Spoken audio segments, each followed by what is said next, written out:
പേടി മൂവി ഞാനും കണ്ടു. OTT കണ്ടതിൻ്റെ ഒരു സമാധാനമുണ്ട്. 3 മണിക്കൂർ ഒന്നുമില്ല ഓടിച്ചു വിട്ടാണ് കണ്ടത്. അമ്മാതിരി അപരാധം എന്നൊക്കെ പറയാൻ പീക്ക് പ്രോ മാക്സാണ് കാണിക്കുന്നത്. ബാറ്റിങ്ങൊക്കെ എന്ന് പറഞ്ഞാൽ മുക്കിയൊക്കെ അടിക്കുന്നത്.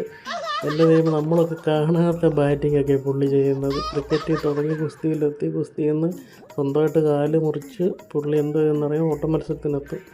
അതാണ് കഥ.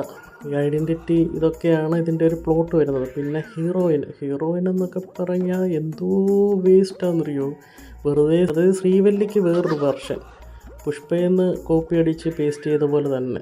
ശ്രീവല്ലി എങ്ങനെ വെറുപ്പിക്കുന്നു അതേപോലെ തന്നെ പുള്ളിക്കാരിയും വെറുപ്പിക്കുന്നത്. വെറുപ്പിക്കലും ഇതല്ലാതെ അതിനകത്തൊരു തേങ്ങയില്ല ഈ പടത്തിൽ. അപരാധം എന്നൊക്കെ പറഞ്ഞാൽ കാട്ടപരാധം. ഡയറക്ടർ എനിക്ക് തോന്നുന്നു കഥയൊക്കെ മറന്നു പോയിട്ട് വെറുതെ എന്തൊക്കെ ഡയറക്റ്റ് ചെയ്ത് വിട്ടാന്ന് തോന്നുന്നു. എറോമാൻ അഭിനയിക്കുന്നത്, പക്ഷേ ഇതിനകത്തൊരു തേങ്ങയില്ല പുള്ളിയുടെ. എന്തിനാണോ ഇങ്ങനെയൊക്കെ വെറുതെ ഇങ്ങനെയൊക്കെ ഒരു പടം ഇറക്കി നശിപ്പിക്കുന്ന എന്തിന്?